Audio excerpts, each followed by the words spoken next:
Does cardio really kill your gains? You've heard it before, and if you're over 40 and you love running, you love cycling, or anything endurance, that advice puts you in an impossible spot. Give up what you love or accept that you'll never build real muscle. And it turns out that neither is true.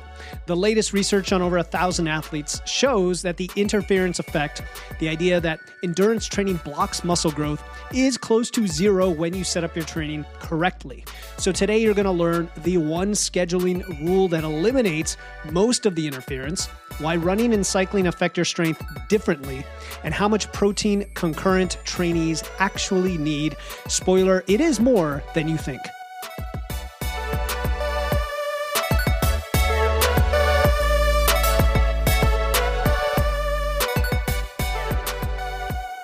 Welcome to Wits and Weights, where I put a popular piece of fitness advice under the microscope, find the hidden reason it doesn't work, and give you the deceptively simple fix that does.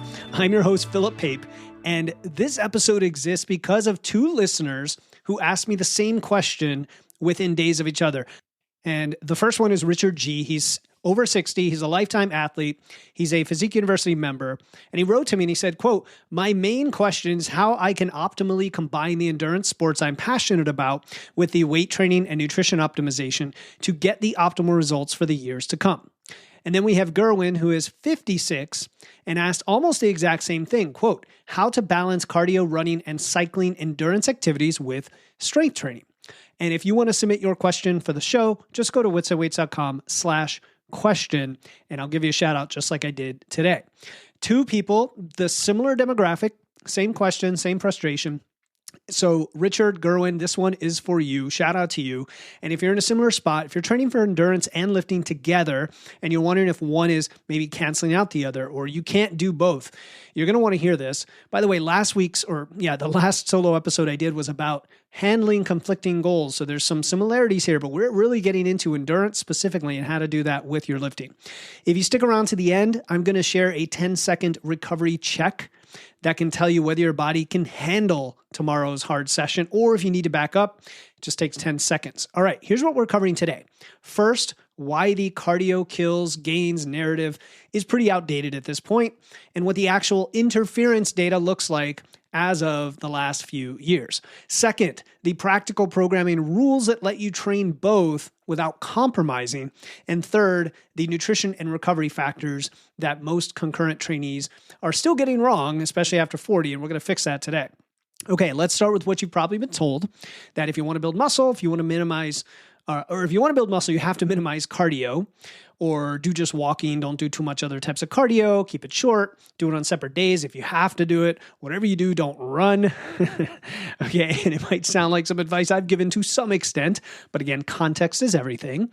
And the general advice where this whole lose fat and build muscle without cardio, it's called the interference effect, the idea that cardio interferes with building muscle.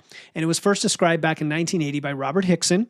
He showed that combining strength and endurance training in the same program produced smaller strength gains than strength training alone. And for about 4 decades, the fitness industry turned that into a blanketed rule that you have to pick one or the other. And even as I got into this space about 5-7 years ago, it was still a fairly dominant narrative. And I've only recently started to see more concurrent and hybrid training philosophies take hold as we see, big, strong, jacked, healthy, fit people doing both. So if you are someone who does it because you love it, you love to ride a bike, you like to run, you love to swim, you love to hike, any kind of endurance work. And yes, there are people like that. I say that a little bit jokingly because to be honest, I do love sprinting. I do love hiking. I do love riding a bike occasionally. There are modes of cardio that I enjoy. And I assume you as a listener, there's something you enjoy. You don't do it just because you're trying to burn calories or do exercise. Maybe it's associated with an activity like a sport. And then you also want to build or maintain muscle. Of course, we want to do that no matter what, especially as we age. And so this puts you in a little bit of a bind, right? Do you give up the activities that keep you, sane and healthy and you enjoy them? Or do you just accept subpar results and in the gym? And this is what I call a false dichotomy. You don't have to choose. It's not one or the other. You're not asking the right question. And the research from the last few years makes this really clear. So we are evidence-based here, meaning we want to combine research, with, scientific papers, with evidence, with anecdote, with coaching experience, all of it together, as well as what you found out about yourself. Let's talk about the research. A 2022 meta-analysis in sports medicine looked at 43 studies. There were over 1,000 subjects, and they found the effect of endurance training on hypertrophy, that's building muscle, that's muscle size, was actually close to zero. Actually, not even very small. It was pretty much zero statistically. The standardized mean difference was negative 0.01, and for maximal strength, it was 0.06. Not statistically significant. The only measurable interference was on explosive power, and even that went away when people separated their training sessions. And then really recently, just a little over a year ago, 2024, a meta-analysis of 59 studies, over 1,300 participants confirmed this, but they added a little bit of nuance. In men, there were some lower body strength interference, and in women, there wasn't any. Neither group showed a meaningful interference for upper body strength or hypertrophy. So the interference effect, the way you could state this truthfully is, it is real, but far smaller than people claim or think, and it's highly conditional. It's context-based. It depends on how you structure your sessions, what type of endurance work you're doing, and whether you're recovering adequately. And the recovery, I think I was talking to a friend of mine the other day, and I said, look, recovery is the one training variable, the one goal that never goes away. So why does interference happen when it does happen? And for many years, the explanation was, I'll say, molecular. There's an enzyme called AMPK that gets activated by endurance exercise. And it was supposed to inhibit mTOR, the pathway that drives muscle protein synthesis. I mentioned this on the last episode. Endurance flips one switch, strength flips the opposite, and when you do both, they cancel out, and maybe one interferes with the other in terms of an adaptation. Nice, clean, simple model, and there's some problems with it, okay? There's nuance, I should say, because actual human studies have failed to confirm this. One study found that 30 minutes of cycling at 70% VO2 max after a resistance training session did not reduce mTOR signaling at all.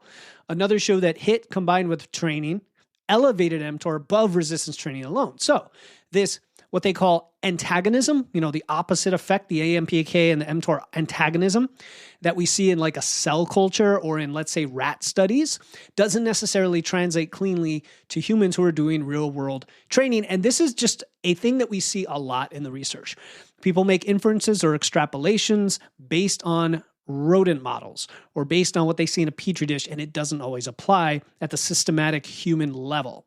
And so the emerging consensus, and this is from just last year, 2025 review, is that interference is better explained by what's called a residual fatigue model. So when interference happens, it's because the accumulated fatigue from endurance work compromises the quality of your resistance training. So that's a very interesting, different way to think about it, isn't it? It's about the accumulated fatigue from the endurance work, okay? It's where you show up to do a squat, heavy squats, after you had a hard run the day before, like a 5K run or something, and your legs are kind of cooked, and you can't hit those planned weights. You just have too much fatigue, and then over time, that's even more fatigue and less stimulus of strength. And so this is a reframe on this that's very helpful, because fatigue is a problem of your programming and your recovery, not the fact that you're doing strength training with cardio. And so we have solutions to this. So that leads me to the next section, which is the how to manage this biological thing that we can control, which is fatigue, but not the molecular thing that we can't control, which turns out to not be the cause anyway. All right, so there are 3 levers here that matter the most of how to manage your programming to eliminate any chance of interference. It's your timing of your sessions, it's the order of your exercises, and it's the endurance modality. So let's walk through each one, okay? First, session timing. This is the most powerful variable. And if you only take one thing from this episode, make it this, all right? So again, looking at the evidence, a 2016 study on 58 rugby players compared doing strength and endurance in the same session, separating them by 6 hours, and separating them by 24 hours. The 6-hour group saw 12.8% greater lower body strength gains than the same session group. And then the 24-hour group did the best of all. So the takeaway is to separate your strength and endurance sessions by at least 6 hours if you can. If you could even put them on different days entirely, even better. And so the practical tip I have is that if you can put strength and endurance on separate days, you'll get the best outcome. Second best is on the same day, but at least 6 hours apart. And then the third best is the same session, but start with your strength training, then do your cardio. The worst case is the same session with endurance first. And I would say even for endurance athletes, this is still a good approach. So that's it. That's your cheat sheet for how to schedule your training sessions.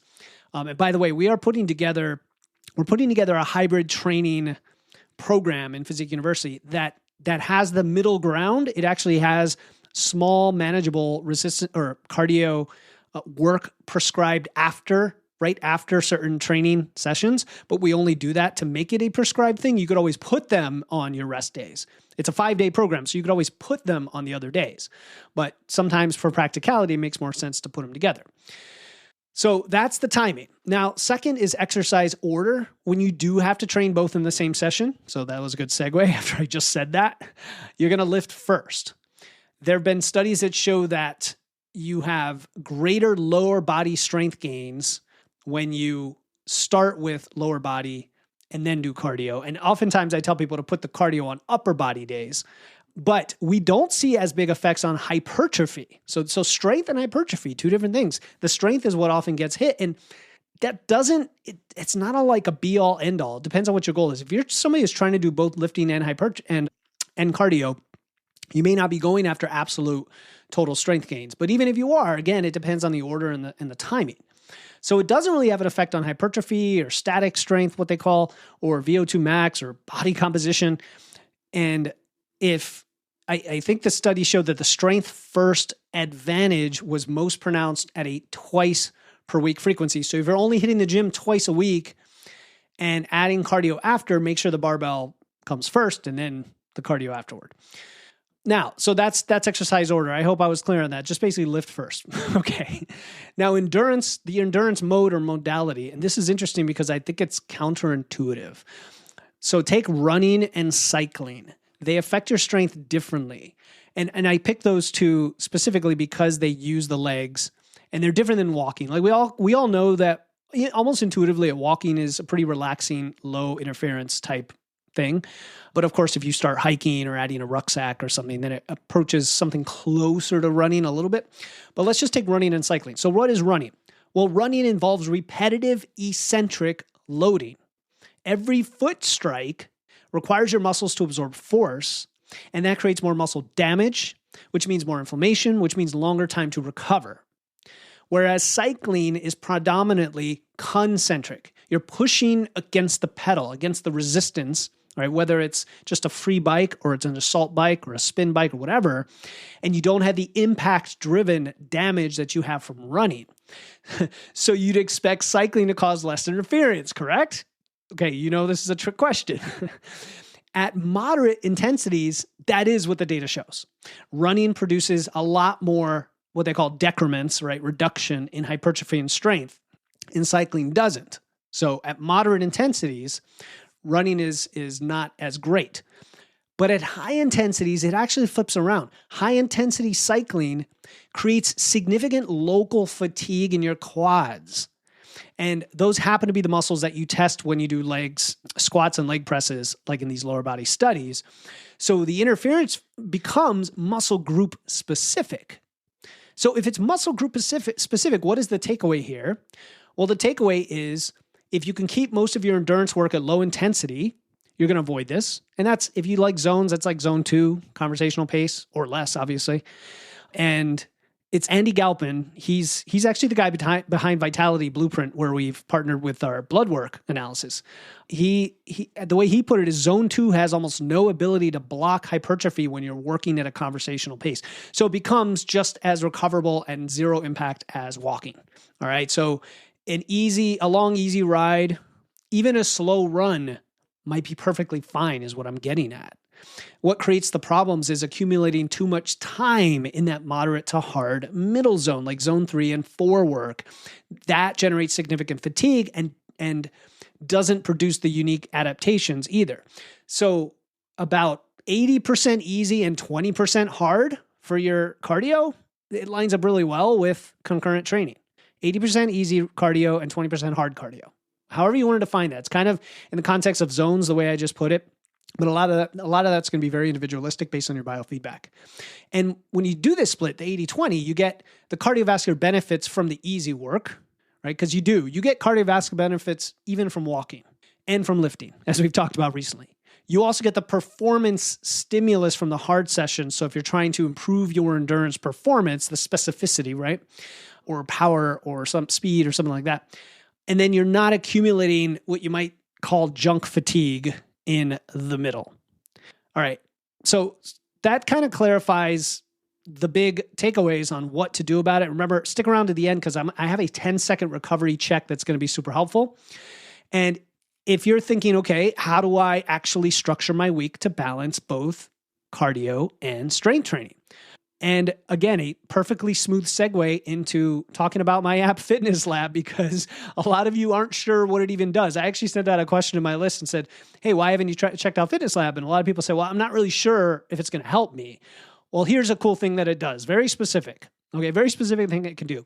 When you onboard, it asks about how you like to train and whether you have endurance priorities or not, and whether you're working with a trainer or you want the app to make your training for you. But then at any time from the rest of the time you start using the app, there's a coach in the app. It's basically an AI chatbot, but it's trained on all my stuff as well as a little bit of my personality. I like to joke that I'm trying to replicate myself. It's like a replicant. And you can tell that coach at any time, hey, my priorities are changed, or I want to focus on strength versus endurance or versus cardio, or I have a run coming up, I have a competition coming up, I have a powerlifting meet coming up, and it will say, all right, we're going to tweak your activities going forward, your training, your nutrition, your recovery recommendations exactly around that thing you want to do. And so if your focus shifts right in the middle of the year or a few months from now, maybe you're building strength to begin with, and then you're like, oh no, I really want to do this bike race or this ultra marathon. You could tell it, this is coming up on this date. Help me come up with a training plan. And it will come up with an entire training plan to do that based on the evidence.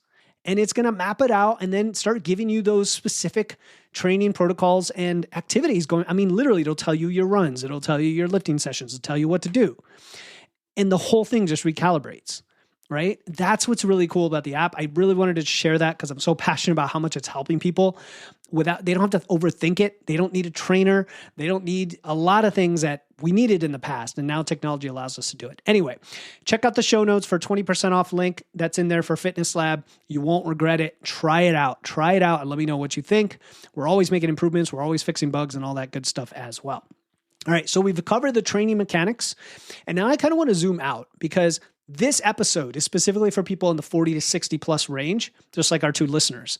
And the case for combining strength and endurance training is actually stronger for this demographic than any other. If you're surprised to hear that, let me explain. Okay, I'm going to give you a number. A large-scale study found that people who do both resistance and aerobic exercise have a 40% reduction in all-cause mortality compared to people who do neither. Now, from strength alone, it's 21%. From aerobic alone, cardio alone, it's 18 to 29%. But the combination produces this synergistic reduction in all-cause mortality of, boom, 40%. That is huge. For preserving muscle, the stakes are really high, right? We know this. This is why we talk about strength training. You lose 3 to 8% of muscle mass per decade after age 30. It accelerates after 60. And then endurance-only athletes have it way worse because they maintain some semblance of cardiovascular fitness, but then they preferentially lose type 2 muscle fibers. Those are the fast twitch fibers responsible for power output and fall prevention because they're not lifting weights. And so that just exacerbates the problem as you age. And here's something to reassure the endurance athletes who are listening, okay? I am on your side. As much as in the past, I might have poo-pooed cardio just a bit. We've done lots of things in the last year alone, including Physique University with our adaptive cardio workshop that we did that acknowledges how important cardio is within this context. A 2022 meta-analysis specifically looked at whether age modifies the interference effect. It doesn't. The over 40 subgroup had no greater interference than people in 18 to 40 group. And the probable reason is most people over 40 who are adding strength training are probably pretty new to it, and untrained individuals show virtually no interference. And there was another analysis that confirmed this. Untrained subjects had an interference effect close to zero. So the irony here is that the population most worried about interference, those of you over 40, over 50, even in your 60s, older endurance athletes, adding lifting for the first time, that's a population least likely to experience interference.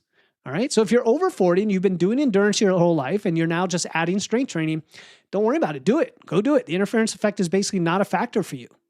For bone density specifically, combining training is one of the most effective non-pharmacological strategies against age-related bone loss.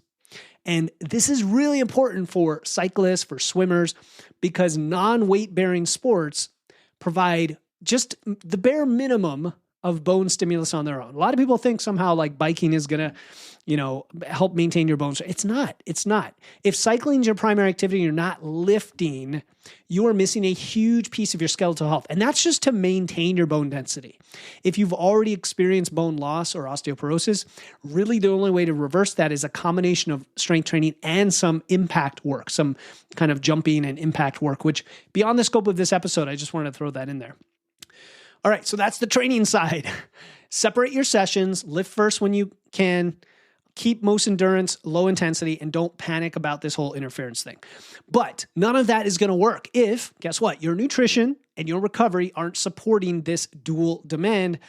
And that is where a lot of concurrent trainees are hurting themselves, because the errors are very common in this population and they're often invisible. And we like to talk about those things and make them visible on this show. So we're talking nutrition here, starting with protein. There are some standard recommendations out there. And we talk about the 0.7 grams per pound minimum for athletes, for people who listen to the show, for people who lift weights. I would say if you're doing concurrent training, you should probably have more protein, be closer to the 1 gram per pound, maybe a little more, but 1 at least. And that's because endurance exercise activates an enzyme that increases leucine oxidation, meaning your body burns through more amino acids during that aerobic work, so they're less available for muscle repair afterward. There was a study that showed plasma leucine dropping by 11 to 33% during or after cardio sessions.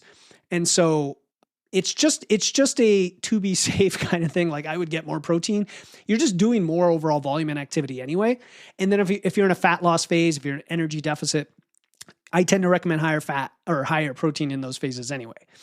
For older trainees who are doing concurrent training, I would say that the per meal doses, the total daily intake is always the most important thing.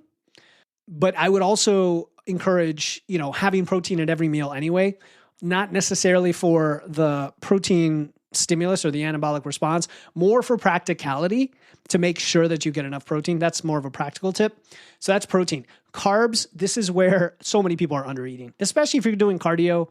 And I think it matters because glycogen depletion worsens the interference effect at the molecular level. Now, there have been some chats in our Facebook group about a recent study showing a few differences with glycogen depletion that make it seem like less of an issue than it is. But in reality, and working with clients, the energy, the recovery, the ability to build muscle, the ability to fuel up, the ability to hit long sessions, to last through your sessions, all of that seems to be highly sensitive to carbohydrates for most people, such that having a lot of carbs to support your training sessions is really helpful, including your cardio training sessions. And in fact, the study I'm talking about in our Facebook group didn't actually fuel the athletes with very many carbs during the training session like you normally would. So that was one of the problems I had with the study. But you know what? Practical experience proves this out time and time again. Unless you're avoiding carbs for some legitimate reason, like you can't eat certain foods or you have intolerances or they just don't help you at all, there's no reason to avoid them. The only other time you would eat low carb would probably be during a fat loss phase when you simply don't have as many calories to play with. So I would target plenty of carbs. Like don't go low carb and don't go keto just for the sake of it. There's definitely no other benefits to it. If you enjoy it or whatever, that's fine. But carbs tend to be your friend in these cases for all the glycolytic activity, for the strength training, for the cardio, all of it. And eating before you train is helpful. Eating after you train is helpful. You've got to experiment with it though to see what really helps you. And then total calories, really, this is the same for anybody. The risk, I think, with people doing concurrent training is you may be burning a lot more calories. You actually may have a higher expenditure, which is another reason to consider a hybrid or concurrent training mode. And it's not so much different than when we say, hey, lift weights, walk, and then add in some cardio if you need to burn some more calories. That's still a legitimate strategy. The last thing is, supplement, or not last, two more things. I have a supplement and then one more thing. So creatine, I'm just going to mention it. Occasionally I mention it. I think creatine is great for everybody. There's a few people that don't respond to it. There's a tiny percentage of people that are allergic to it, but it's very tiny. And it's great because it enhances, ATP, adenosine triphosphate, an energy source for your cells. It enhances the resynthesis of ATP during high intensity efforts, which if you're doing medium to high intensity cardio, or if you're doing heavy strength training, they both kind of are similar from that respect. And then it supports resynthesis of glycogen when you're taking it with carbohydrates. This is why, again, I think having carbs is helpful for most people. It ends up, and so you can enhance some of this with creatine. And there you go. Okay, and the last thing I want to mention here is sleep. Of course, you've got to get a lot of sleep. Although people doing a lot of cardio tend to need even more sleep. Let's just be honest. Like athletes, you think about it, you need like 9 hours sometimes, 8, 9. You shouldn't be a 6-hour sleeper and try to do all this necessarily. I guess the exception would be if you just are perfectly fine at that level and you're not in a fat loss phase and you're eating plenty of food, like there could be a tiny case for certain people to be able to get away with this. But generally, more sleep the better, more high quality sleep the better. If not, you can fit in some naps, potentially, things like that. All right, I want to tell you really quickly what I'm not claiming here because the nuance always gets lost. And this is, by the way, where the YouTubers never make it to this part of the episode. So most of the time when I comment on a YouTube comment, it's, hey, it looks like you didn't listen to the episode, did you? Like I don't even answer their question or their comment because obviously they didn't listen to the episode. So this is what I'm not saying. I'm not saying cardio has no impact on strength. It can definitely impact strength, especially if you're doing high volume, high intensity endurance work, especially in the same session as you're lifting, especially without adequate recovery. And a lot of you are doing all the group classes, all the spin classes. You're doing a lot of cardio beyond what I'm talking about. I am not saying that you can train like a marathoner and a power lifter at the same time and maximize both. There are trade-offs. We have had folks on the show who put in a lot of miles running and they maintain their strength. Maybe they slightly build their strength, but they're not going after massive all-time PRs until they dial back on the endurance side of things. If you're trying to run a fast race and you're trying to also PR your deadlift, then something's probably going to give and you're not going to get there unless you're a total beginner and those numbers are kind of low, like the performance standard hasn't really been set very high yet. Now, I'm not saying that you can ignore nutrition and recovery and just train smarter. I'm not saying that either, right? The programming rules only work when you have a foundation of enough protein and carbs and sleep and all these things. And I'm not saying that you should add more training to an already packed schedule. So when you listen to Wits and Weights, don't think I'm telling you to do more. All right. If you're doing 6 days of endurance work and you want to add 4 days of lifting, that's 10 sessions a week. Okay. If you even have a normal job, even if it's working just the bare minimum of 40 hours, and I say that because so many people are working beyond that, and you have your family and you have your finances, you have all this stuff, that is a recipe for burnout. You might need to trade some endurance volume for some strength training volume and not stack things on top. You've got to make the trade-offs. But what I am saying is that, by the way, if you're retired, I guess you're the one category for those of you over 60 who may be able to have some more of this in there. If you concurrently do both endurance and strength training, or you want to, and you've been worried that one is canceling out the other, the science says you're probably fine. Just separate your sessions, prioritize lifting when you're fresh, eat enough food, protein, carbs, sleep enough, and your body can adapt to both simultaneously, believe it or not. It is more of a fatigue, recovery, and programming problem, not a biological limitation.